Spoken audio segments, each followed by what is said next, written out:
Our story today begins in 1949, shortly after the finding of the stone maps, which had received massive publication all over the United States.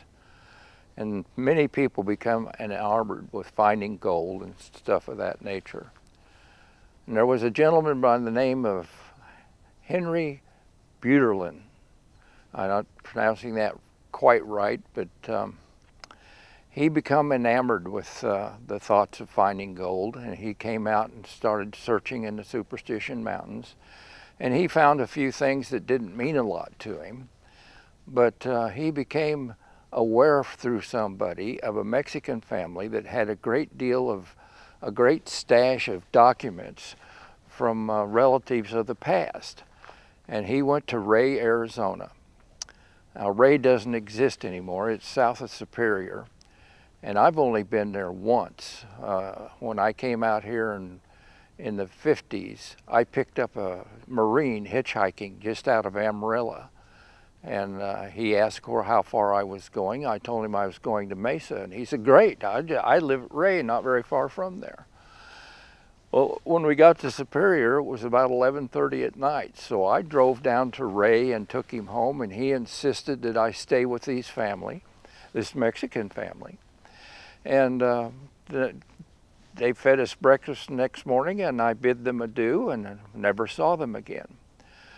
Well, Henry went down and found the Mexican family, a different one, of course, and they accepted him with open arms, and he explored their Bible and the documents that they had, and it was a treasure trove from a great-grandfather that had worked in the silver mines in Sonora and had been involved in some other explorations.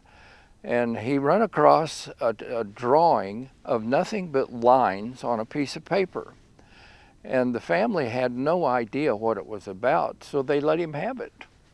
And he took this drawing, and he studied it, and he couldn't figure out what one symbol on the drawing meant until he realized that he had run across a cactus out in the Superstitions that had a stone driven in it in all four sides. And it dawned on him that that symbol on the map was this cactus that he had found. So he contacted Jesse Mullins, who was 75 at the time and was a pioneer of Arizona, a brother to Hart Mullins. And I knew both these people. You can go to the story that we done on the rock house in Queen Valley, where I worked running cattle for a while, and where I met Jesse and Hart, who took my dad and I up to some of the claims they had at Elephant Butte and Buzzard's Roost, and then we went up to Bayou Butte, and that story you can watch for yourself. Anyway, Jesse looked at this drawing, this map, you might say, and he thought he recognized where this area was. And he told Henry the story of a fellow that we only know as the name of Wagner. Now, Jesse's father was a stagecoach driver, and this Mr. Wagner used to get on his stage with a suitcase, and he'd hand the suitcase to Frank, and Frank would put it up on top of the coach, and Mr. Wagner got out at the Queen Valley area out by Florence Junction. And 3 days later, he was waiting when the stage came back, and when he handed the suitcase up to Mr. Mullins to put it on top of the coach, the suitcase weighed something terrible, much more than what it was when he gave it to him the first time. Anyway, Jesse was aware from his father that Mr. Wagner was going up Whitlow Canyon, and they were able to trace on this map some of the direction that Mr. Wagner was going.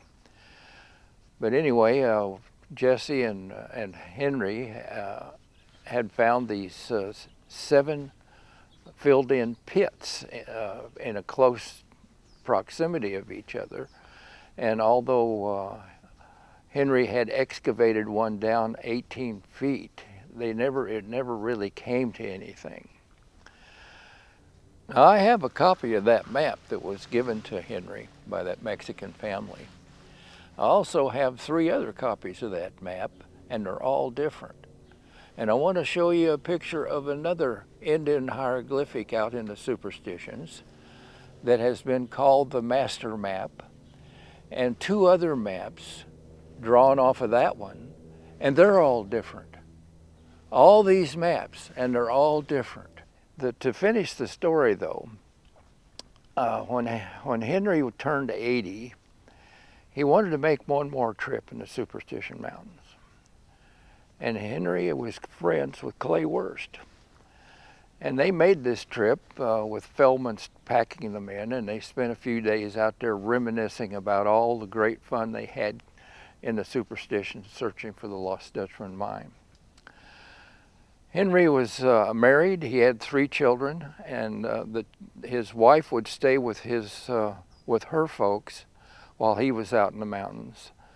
At Desert Sage is where close to what we call Twin Knolls, about 5 miles from here. One of their children, Susan, became Miss California. Another boy has a production studio in Hollywood.